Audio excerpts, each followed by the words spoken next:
Hello my dear students, in this lecture we are going to see types of keys.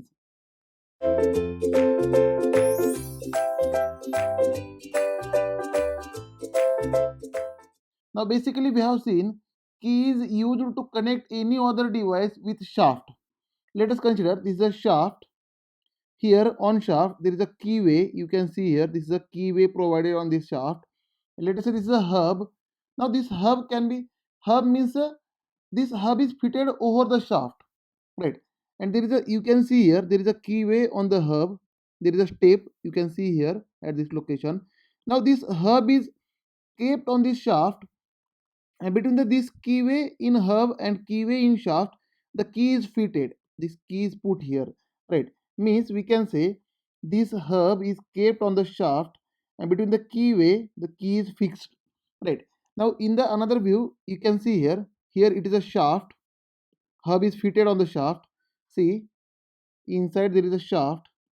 You can see this circle is a for shaft, and here outside there is a hub, right? And hub and shafts are connected with the help of key. You can see here there is a key. This portion is a key, right? Here you can see this portion is a key. Now here this hub and shaft are connected with the help of key, and power is transmitted from the shaft to the hub. The main purpose of key is to transmit torque from the shaft to the hub, and also another purpose of key is to prevent relative motion between shaft and hub. These keys are classified into different types. Let us see one by one. First type is saddle key. Now here we will see saddle key. Here you can see the diagram of saddle key. See, it is a hub. External part is hub, which is fitted on the shaft. The internal part is shaft. You can see this is a shaft. Here these are the shaft, and shaft and hub are connected with the help of key. This is a saddle key. Here this is a saddle key, right? Now in case of saddle key, the keyway is provided only in case of in hub. You can see here the keyway is provided only in hub. There is no keyway in the shaft, right? And power is transmitted because of friction between the key and shaft. Here power is transmitted because of friction between key and shaft, because in shaft there is no keyway. At this contacting surface there is a friction between key and shaft, and because of this friction power is transmitted. As power is transmitted because of friction, if speed is more, there are chances of slip. Hence the saddle key is used for light duty applications. Means this saddle key will transmit lesser torque from shaft to the hub. Now, whenever torque transmitting capacity is more, then if torque need to be transmitted more, then there are chances of slip between here saddle key and shaft. Therefore, it is also called negative drive. It is also called negative drive. Now, the saddle key is again classified into two types. Number one is hollow saddle key, means on the lower portion, here you can see there is a concave shape. Here there is a concave shape.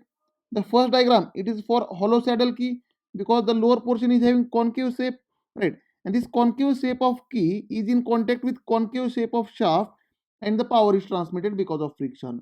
Now second type of key is flat saddle key. In this diagram you can see the lower portion is flat. Now for this purpose the shaft is made flat. The portion of shaft which is in contact with this key is made flat like this, right? And power is transmitted because of friction between this flat key and the shaft. Now in case of saddle key, as the keyway is provided only in the hub, therefore the cost of manufacturing is less as compared to other keys. The second type of key is called sunk key. Here sunk key is shown. Now we have seen in case of saddle key, in case of previous saddle key, power is transmitted because of the friction between the key and shaft, but and the keyway is provided only in hub in case of saddle key. But in case of sunk key, the keyway is provided both in shaft and hub. You can see here this inside portion is shaft. Here it is a shaft, and outside there is a hub. Now in a hub as well as shaft, there is key is fitted. You can see this is a key. Here key is having some taper, 100:1, means if this is straight, then if it travels 100 meter forward, then it will come down 1 meter. This is called 100:1. So that for easy removal of key, the taper is provided for easy removal of key. Now let us concentrate. Now in a hub as well as in shaft, the key will go, means there is a keyway in both hub as well as shaft, right?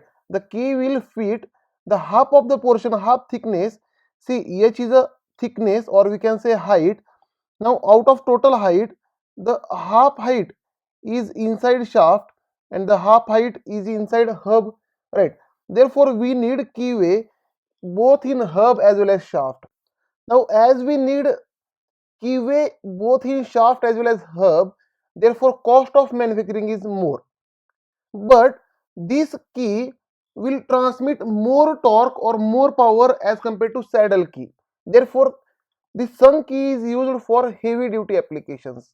Now the sunk key can be square or can be of rectangular cross section. Here you can see it is a square key, and here you can see it is a rectangular. The shape is rectangular, maybe the length of key is more than its height or its thickness, right? This is called rectangular and it is a square key.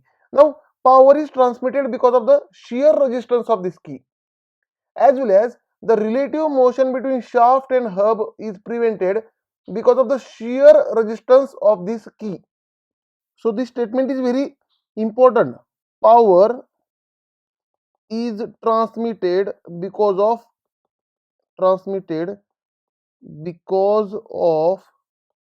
shear resistance of key, shear resistance of key, as well as the relative motion between hub and shaft is prevented because of shear resistance of key. Now there are different types of sunk keys, such as square sunk key, then rectangular sunk key, tapered sunk key, or give headed sunk key. Now third type of key is feather key. It is feather key. Now feather key is also called parallel key. Feather keys are also called parallel key. Now in case of feather key, the feather key fits into the shaft or into the hub. It fits into shaft or into the hub. Here you can see the shaft. Here it is a shaft, then it is a hub, right? And here you will find feather key. This is a feather key at this location. Now this key fits into the shaft or in the hub, and it is also called parallel key. And in case of feather key, the axial movement between hub and shaft is permitted, means the relative motion between shaft and hub is possible in axial direction, but in rotational motion relative motion is not possible. Relative motion for rotation is not possible, means if shaft is rotating, then hub is also rotating. But in case of axial direction, relative motion is possible, means without motion of shaft, the hub can slide over the shaft. This is the purpose of feather key, and design is very much similar to the sunk key only. It is a special type of sunk key only. Then fourth type of key is called Woodruff key. Here you will find it is a Woodruff key. Now here, in case of Woodruff key, the key is semicircular on one side. Here you can see there is a semicircular type key, and there is a semicircular cavity or semicircular keyhole is made in the shaft. In case of shaft, you can see here this is a shaft. In this shaft, semicircular keyway is made so that the semicircular part of keys fit into the shaft. But in case of hub, here you can see the hub. In case of hub, there is, as usual, like previous cases, there will be a slot or keyway. This is a sunk key, sorry, Woodruff key. This type of key is called Woodruff key. Here the purpose of Woodruff key is this key can tilt inside, right? The key can move like this, tilt by some amount whenever required. Hence, Woodruff key is also called self-aligning key. It is also called self-aligning key also, right? Whenever self-alignment is required, the key will tilt inside on both sides.